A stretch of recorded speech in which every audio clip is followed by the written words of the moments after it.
Sir মনে করেন এরকম কাজ কোনো করতেই পারে না। স্যারের মারতে মারতে নিয়ে চলে আসে।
আমি তো বললাম ভুল করছি।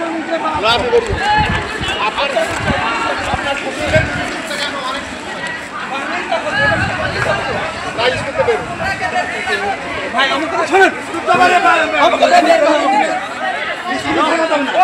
এটা সম্পূর্ণ ভুল হতে পারে। আমাকে তো শোনান না কি বলতে আমাকে তো শোনেন কিসাইছেন ভাই কিসাইছেন ছাত্রছাত্রীরা কিন্তু এই মুহূর্তে চেষ্টা করতেছে এবং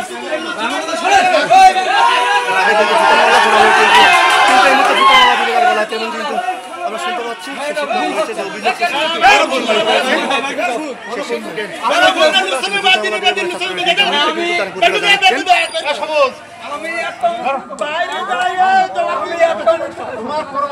যে অভিযোগ স্কুল থেকে কিন্তু আমরা দেখতে পাচ্ছি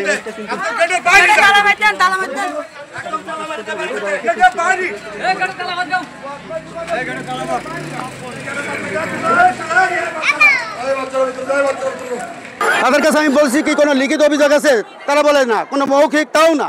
কারা খেলা করছিল কি করছিল তো ওনারা জানলেন কি করে বিষয়টা। এর আগেও ওই স্যারের বিরুদ্ধে অভিযোগ অবশ্য ছিল, কিন্তু আমি স্কুলে আসার পর আমার স্কুলের যিনি কালকের দায়িত্বে ছিলেন তিনিও জানেন না যে এখানে কোনো ঘটনা ঘটছে কিনা। আমি গতকালকেরও স্কুলে পরিদর্শনে আসছি, আমার এখানে স্কুলে সাইকেল শার্ট তৈরি হচ্ছে, তখনও পর্যন্ত আমি কিছু জানি না। এটা তো আমি মনে করি যে পরিকল্পিত কিনা, এটা আমার একটা সন্দেহ হয়। আর তারপরে একটা দলীয় লোক আসবে কেন, তারপরে তারা এইভাবে কেন টেনে আসলে আমার স্কুলের টিচার একজনকে নিয়ে যাবে। স্যার একটা সম্মানিত, আমাদের কাছে সম্মানিত স্যার একজন, কিন্তু স্যারের এটা একদম ডাহা মিথ্যা কথা দিয়ে এইটা করা হয়েছে। একদম একটা মনে করেন আমাদের যে জামিল স্যার আছে আমাদের স্কুলের ভারপ্রাপ্ত আগে ছিল, ওই স্যারই হচ্ছে এগুলো করতেছে সব কিছু, কিন্তু এবার মনে এটা হচ্ছে হয়েছে একদম ডাহা মিথ্যা কথা।